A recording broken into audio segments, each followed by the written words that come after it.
عالسلامة ومرحبا بكم. بنا بنا. بنا اليوم باش نعمل معاكم مطبقة تونسية 100%. خذيت كيف ما هكا شوية سميد وشوية فرينة، خلطتهم مع بعضهم، زدتهم مغيرفة ملح كيف ما تشوفوا هكايا، دخلتهم بالباهي، زدتهم مغيرفة خميرة متاع خبز، خلطتها معاهم، زدتها شويتونة زيت زيتونة كيف ما تشوفوني هكايا، زادة من غير حكار هكا شوية وبرا حكاية زمغارف هكاكا، صبيت عليهم الماء متلذذ كيما تشوفوا هكايا، دخلتهم في بعضهم بالباهي وعجنتهم وخليتهم يرتاحوا، دهنتهم بشوية زيت زيتونة وحطيت عليهم بابي سلوفان كيف ما هكا، وخليتهم يرتاحوا شوية. خذيت كيف ما هكا نحضر في الحشوة متاعي، خذيت شوية بصل قصيته جويد كيف ما تشوفوا هكا، شوية قريص، شوية شحم تاع علوش كيف ما هكا قصيته جويد زادة، شوية فحيت تابل وكروية وفلفل ملح وفلفل زي وفلفل وملح وفلفل أكحل. خذيت شوية طماطم كيف ما هكا، طماطم معجونة. خذيت شوية فلفل أخضر كيف ما هكا قصيته شوية طروف، شوية هريسة عربي، خلطتهم الكليكا مع بعضهم،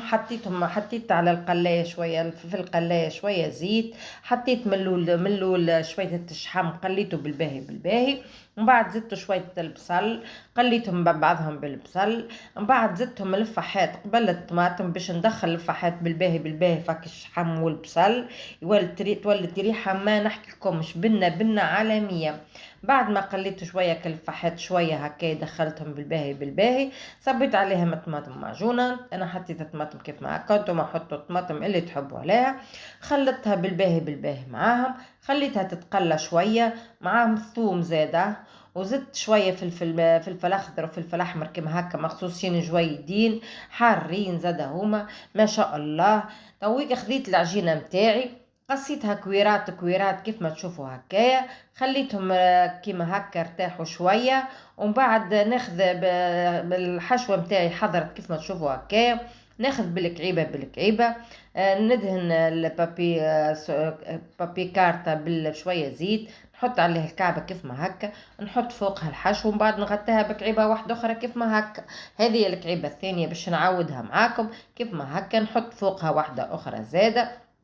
ومن بعد ناخذ ونحطها في الطاجين متاعي، وكيف ما هكا حضروا الكعيبات الكليكة متاعي ما شاء الله، عملوا لنا الكمية، عملت حكاية 8 كعبات كيف ما هكا، زوز كل زوز فوق بعضهم ما شاء الله، رنا ريحة ومطعم ما نحكي لكمش، بنة عالمية. هذوما هكا كيف ما تشوفوا هكايا، العيلة الكل عجبتهم وجربوها كيف ما عملتها أنا وتذكروني.